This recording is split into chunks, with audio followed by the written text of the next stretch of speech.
Kota Bima, Nusa Tenggara Barat pada Senin sore, polisi bersenjata lengkap masih bersiaga di lokasi. Warga di sekitar lokasi penggerebekan juga masih ramai memenuhi TKP penggerebekan. Dalam penggerebekan ini, seorang terduga teroris tewas ditembak dan 1 orang anggota kepolisian terluka dalam kontak senjata tersebut. 1 orang terduga teroris ditangkap dan 1 orang lagi melarikan diri.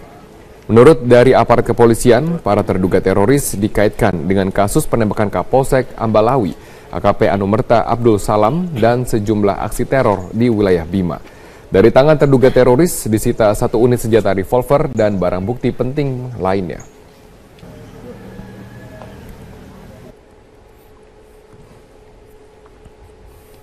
Menko Polhukam Luhut Binsar Panjaitan membeberkan adanya ancaman serangan teroris dalam waktu dekat.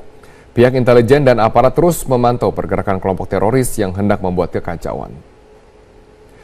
Dalam rapat kerja dengan Komisi 3 dan Komisi 1 DPR, Menko Polhukam mengakui telah mendapatkan informasi akan adanya serangan kelompok teroris pada bulan Februari. Namun ia menegaskan kepolisian telah melakukan pencegahan dengan operasi penangkapan di sejumlah tempat, yaitu penangkapan kelompok terduga teroris. Luhut juga menjelaskan bagaimana penanganan dan pencegahan tindak pidana terorisme yang telah dilakukan pasca serangan di Tamrin, Jakarta beberapa waktu yang lalu.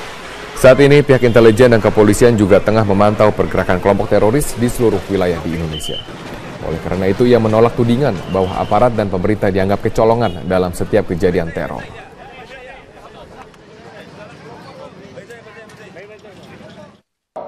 Tapi sekali lagi tidak ada satupun, saya ulangi Bapak Ibu sekalian, tidak ada satupun institusi intelijen di dunia ini yang mampu mengatakan di sini besok lusa akan terjadi begini. Tidak ada. Jadi kalau ada yang itu bisa nanti kami belajar. Tidak bisa. Tapi yang kami bisa tahu ada kegiatan sel-selnya di sini, dan sekarang kita kejar. Dan mereka menggunakan teknologi yang makin baik, dan kita pun kalau kami minta dukungan dari Bapak Ibu sekalian untuk memperbaruan update teknologi informasi yang dimiliki misalnya tim kepolisian BIN maupun nanti TNI, itu mohon dukungannya sehingga dengan demikian kita memperkecil kemungkinan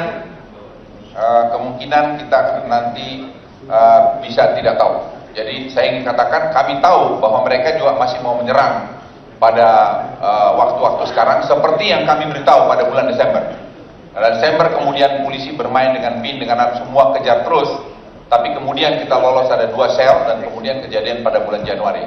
Nah kita ingin lihat sekarang ini pada bulan Februari ini kita betul-betul melakukan pengejaran-pengejaran sehingga kita berharap tidak ada waktu mereka untuk konsolidasi. Rapat kerja antara jajaran Menko Polhukam dengan anggota DPR Komisi 1 dan 3 hari ini masih terus berlangsung. Pembahasan raker masih seputar penguatan sistem dalam pencegahan dan pemberantasan tindak pidana terorisme. Kita akan langsung bertanya kepada rekan kami Jessica Wawor yang sepanjang hari ini memantau rapat kerja bersama dengan Menko Polhukam. Jessica, apa saja topik-topik yang dibahas sepanjang hari ini dalam rapat kerja antar Kemenko Polhukam dengan Komisi 1 dan Komisi 3? Ada sejumlah hal atau poin yang dibahas, Robert, dalam rapat kerja gabungan antara Komisi 1, 3 bersama dengan Menko Polhukam dan juga tentunya Kapolri dan kementerian dan lembaga terkait dengan aksi penanggulangan terorisme. Sejumlah hal tersebut diantaranya terkait dengan kebijakan pembebasan visa, dan salah satu hal yang cukup menjadi concern dalam rapat ini adalah terkait dengan bagaimana penanggulangan terorisme pasca adanya teror di Tamrin 14 Januari 2016 yang lalu. Sejumlah hal memang disoroti oleh pemerintah terkait dengan bagaimana saat ini masih lemahnya payung hukum terkait dengan upaya pencegahan yang bisa dilakukan jika ditemukan adanya sejumlah deteksi dini ancaman teror yang mengancam di berbagai wilayah. Seperti sebelumnya dijelaskan oleh Menko Polhukam Luhut Binsar Panjaitan bahwa jika sedikit mereview pada kejadian teror yang terjadi di Tamrin kemarin, pemerintah menyatakan sebenarnya sudah mendeteksi adanya ancaman teror, namun memang karena belum ada payung hukum yang begitu kuat untuk membantu aparat yang ada di lapangan untuk mengatasi aksi pencegahan, sehingga masalah pencegahan tersebut masih sulit untuk dilakukan. Untuk itu dari pemerintah sendiri, baik dari Menko Polhukam Luhut Binsar Panjaitan, kemudian juga Jaksa Agung serta Kapolri mendorong Komisi 1 dan Komisi 3 untuk mempercepat adanya revisi Undang-Undang Terorisme. Seperti kita ketahui bersama, revisi Undang-Undang Terorisme ini telah menjadi pembahasan antara pemerintah dan juga DPR, di mana memang dinilai Undang-Undang Nomor 15 Tahun 2003 ini tentang tindak pidana terorisme masih kurang mengakomodir upaya pencegahan yang bisa dilakukan oleh aparat penegak hukum yang ada saat ini. Dan juga ada beberapa hal yang memang diusulkan oleh Jaksa Agung terkait dengan revisi Undang-Undang Terorisme ini, di mana revisi Undang-Undang Terorisme ini diharapkan dapat juga mengakomodir bagaimana masa tahanan para terduga teroris yang semula hanya 20 hari bisa menjadi 40 hari. Hal-hal penting juga, Robert, yang perlu digarisbawahi dalam pembahasan penanggulangan terorisme ini adalah bagaimana upaya deradikalisasi dari pemerintah. Pemerintah menekankan bahwa saat ini upaya penyebaran paham radikal memang cukup kuat beredar di kalangan masyarakat, dan salah satu tempat yang menjadi cukup rawan atau menjadi perhatian pemerintah adalah lapas. Lapas ini dianggap menjadi salah satu tempat yang paling rawan untuk penyebaran paham radikalisme. Untuk itu pemerintah melakukan pengkajian kembali terkait dengan bagaimana sistem pengamanan di dalam lapas dan tidak memfokuskan para teroris di dalam satu lapas sehingga tidak ada penyebaran paham radikal yang berlangsung terlalu lama. Dan menurut Menko Polhukam Luhut Binsar Panjaitan juga menjelaskan memang berdasarkan peninjauan yang dilakukan ke beberapa lapas yang ada, dinilai pengamanan yang ada di beberapa lapas saat ini kurang memadai dan sistem komunikasi bagi para tahanan di dalam cukup leluasa sehingga hal tersebut masih terus dibatasi. Robert. Ya, Jessica, lalu apakah mendapatkan informasi dan juga penjelasan lanjutan dari Kapolri mengenai adanya ancaman teroris dengan menggunakan sianida? Ya, hingga saat ini memang belum ada konfirmasi secara resmi dari Kapolri terkait dengan ancaman teroris, dengan ancaman bagi para anggota kepolisian dengan menyebarkan racun sianida ke dalam makanan. Hal tersebut coba kami konfirmasikan kepada Kapolri, namun Kapolri usai rapat gabungan bersama dengan Komisi 1 dan Komisi 3 tidak memberikan konfirmasi apapun kepada kami para awak media yang berada di gedung DPR. Dan memang sejauh ini, Robert, berdasarkan penjelasan atau hal-hal yang ada saat ini, termasuk juga ancaman teror yang diungkapkan sebelumnya oleh Menko Polhukam Luhut Binsar Panjaitan bahwa bulan Februari atau dalam waktu dekat ini terdapat deteksi ancaman teror yang akan terjadi, namun memang belum dipastikan atau tidak bisa dipastikan kapan tepatnya akan terjadi. Dari berbagai pihak, pemerintah dan juga tentunya Kapolri menghimbau kepada masyarakat. Saat ini pemerintah bersama dengan aparat penegak hukum tengah mengumpulkan kekuatan dan sudah melakukan berbagai langkah antisipatif untuk mencegah dan mengejar para terduga teror. Berikut kami hadirkan cuplikan pernyataan dari Kapolri Jenderal Badrodin Haiti. Operasi yang kita lakukan, Pak, sudah 5 kali operasi. Dan ini operasi yang keempat dan kelima ini melibatkan TNI, bahkan yang ke-6 ini unsur yang terbaik dari TNI juga kita libatkan, bahkan jumlahnya juga lebih besar. Tapi memang kita menghadapi satu kendala secara geografis dan juga komunikasi, kemudian juga masalah-masalah yang berkaitan dengan cuaca. Ini yang menghambat gerakan-gerakan kita di lapangan. Tetapi tentu kita melakukan penekanan ini tidak hanya sekedar untuk melakukan penangkapan. Operasi pencegahan dan pengejaran para terduga teroris ini masih terus dilakukan oleh pihak kepolisian, dan tidak hanya pihak kepolisian saja, namun telah berkoordinasi bersama dengan oknum atau aparat dari TNI untuk meminimalisasi ancaman teror yang terjadi di beberapa wilayah di Indonesia. Untuk sementara demikian informasi yang dapat kami sampaikan, kembali ke studio.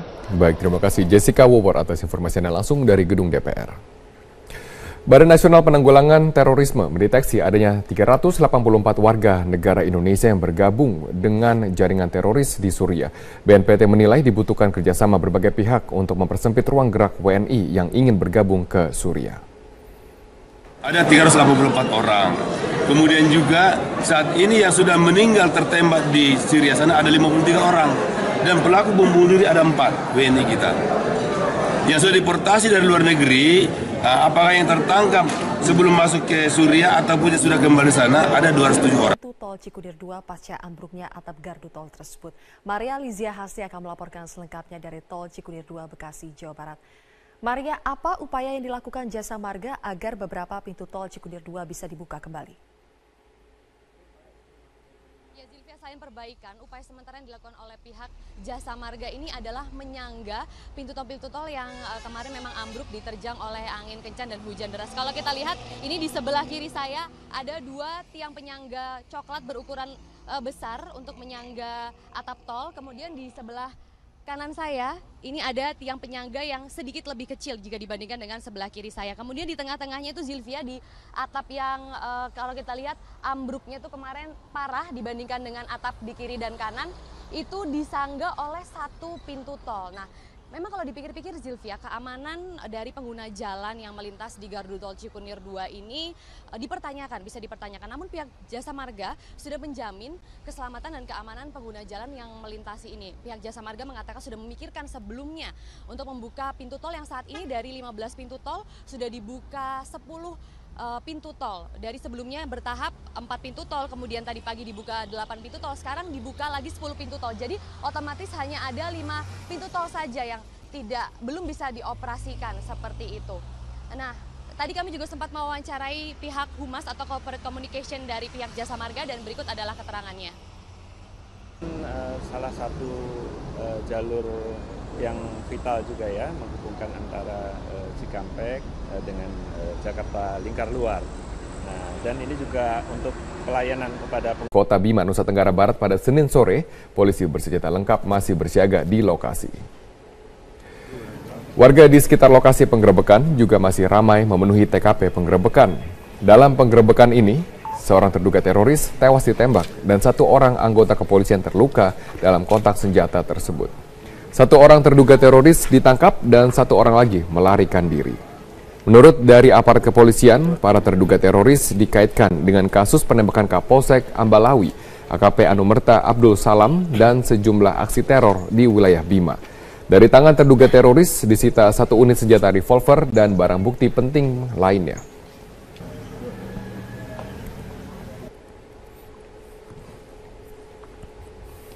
Menko Polhukam Luhut Binsar Panjaitan membeberkan adanya ancaman serangan teroris dalam waktu dekat. Pihak intelijen dan aparat terus memantau pergerakan kelompok teroris yang hendak membuat kekacauan. Dalam rapat kerja dengan Komisi 3 dan Komisi 1 DPR, Menko Polhukam mengakui telah mendapatkan informasi akan adanya serangan kelompok teroris pada bulan Februari. Namun ia menegaskan kepolisian telah melakukan pencegahan dengan operasi penangkapan di sejumlah tempat, yaitu penangkapan kelompok terduga teroris. Luhut juga menjelaskan bagaimana penanganan dan pencegahan tindak pidana terorisme yang telah dilakukan pasca serangan di Tamrin, Jakarta beberapa waktu yang lalu. Saat ini pihak intelijen dan kepolisian juga tengah memantau pergerakan kelompok teroris di seluruh wilayah di Indonesia. Oleh karena itu ia menolak tudingan bahwa aparat dan pemerintah dianggap kecolongan dalam setiap kejadian teror.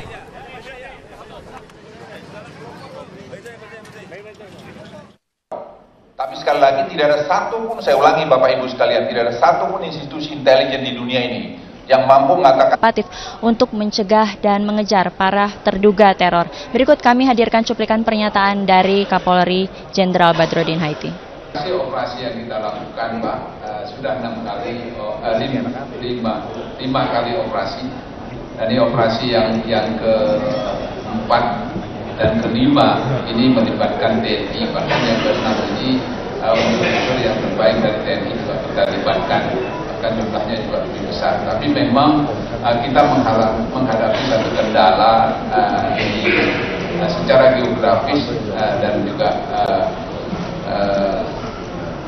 komunikasi, kemudian juga masalah-masalah yang berkaitan dengan cuaca. Ini yang menghambat gerakan-gerakan kita di lapangan.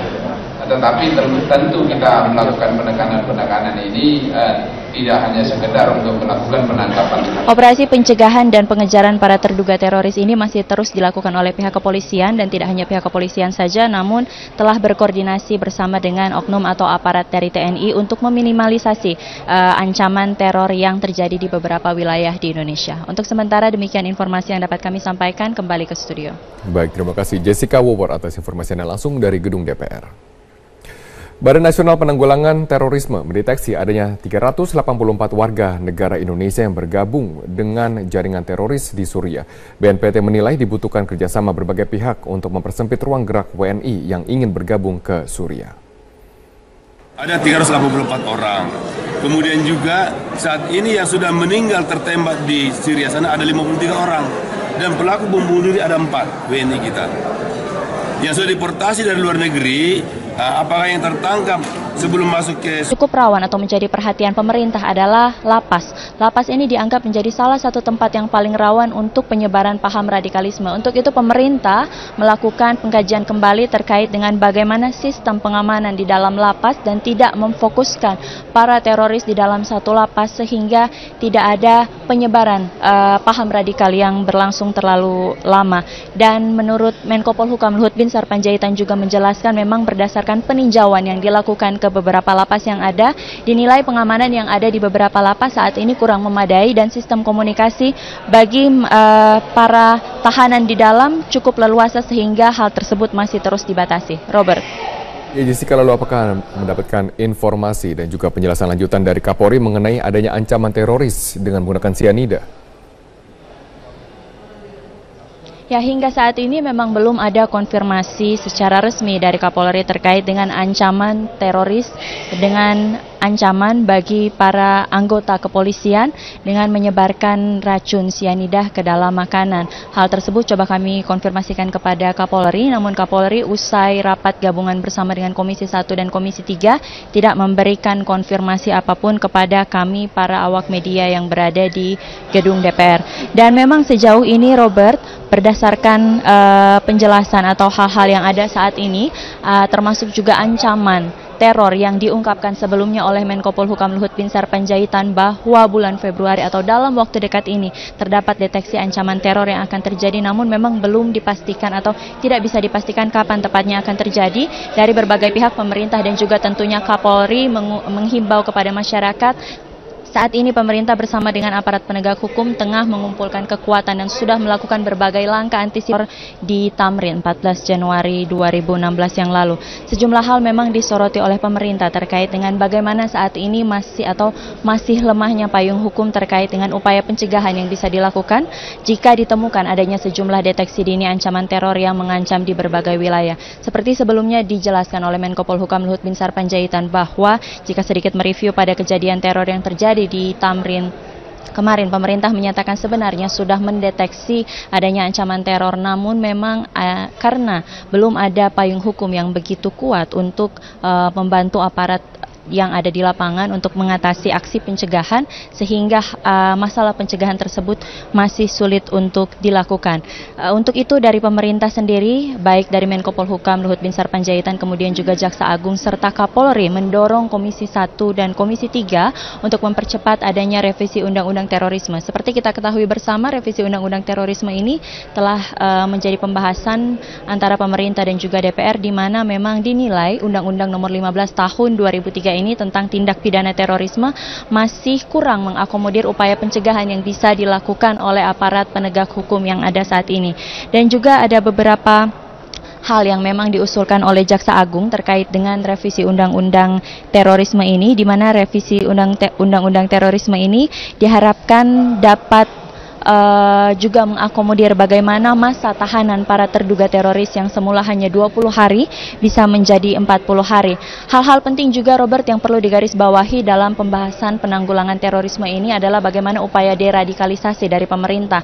Pemerintah menekankan bahwa saat ini upaya penyebaran paham radikal memang cukup kuat beredar di kalangan masyarakat, dan salah satu tempat yang menjadi di sini besok lusa akan terjadi begini, tidak ada.